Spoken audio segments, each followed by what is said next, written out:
just came back from DSSS now. I went to visit Mazi Nnamdi Kanu.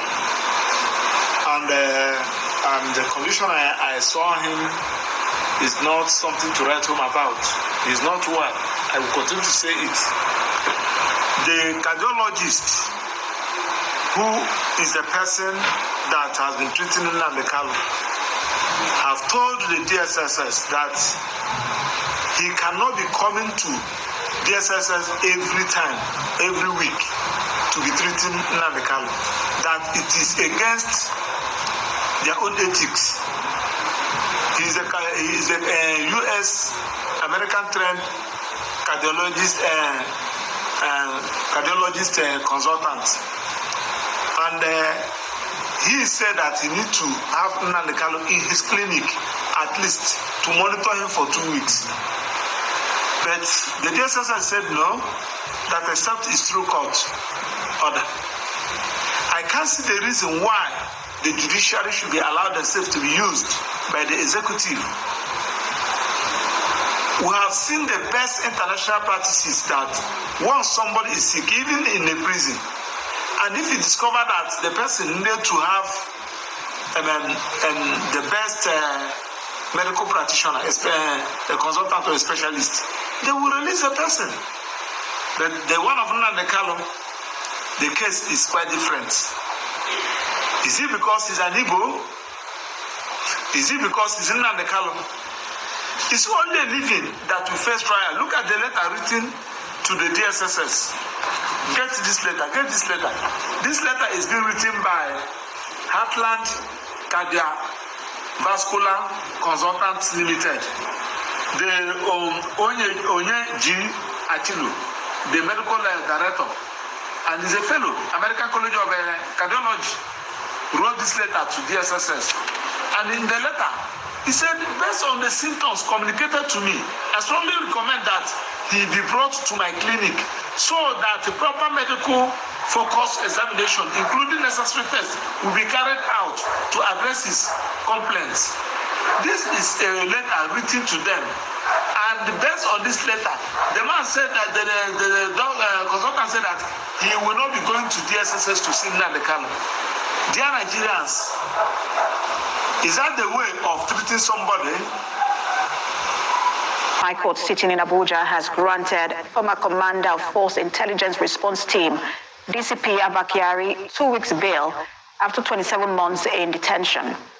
The 2 weeks bail is to allow the former Super Cop the opportunity to go home and conclude his mother's burial rites. The court subsequently set Friday, May the 31st, for determination of his bail application in trial over drug-related charges filed by the National Drug Law Enforcement Agency following his arrest over 2 years ago on February the 14th, 2022. Recall that in 2022, the Police Service Commission, that's the PSC, suspended Kyari and 2 senior police officers, Sunday Ubwa and James Bauer, named in a cocaine deal involving suspended Deputy Commissioner of Police.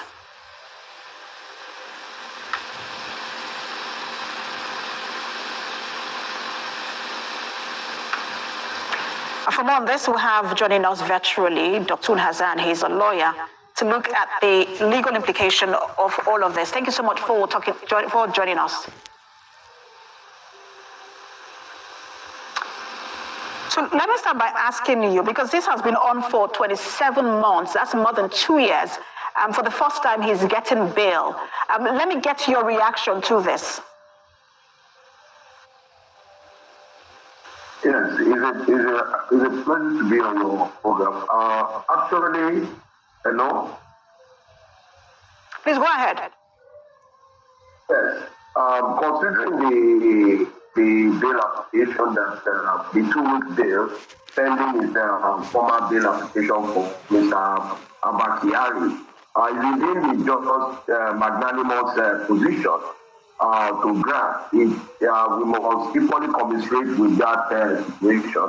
Though it's not by right to be granted on compassionate ground that in that same right he is not within his right, but the judge magnanimously gave that respect just to allow him to bury the mom, and we must commiserate, especially on the fact that he has also done some good jobs. We have to also condemn those bad acts which is undergoing trial for. And we cannot prejudice the outcome of the court, but at the same time, it's still presumed innocent until otherwise proven at the end of the trial. But be that as it may, his formal bail application will be coming up for the 30th of May, and the court still has discretion to either say grant that bail application or refuse the bail. And when you look at the fact that this has dragged on for 27 months and the bail application actually will not be heard on May the 31st, one will wonder what's exactly going on? Why is it taking that long, 27 months, to even hear a bail application in the first place?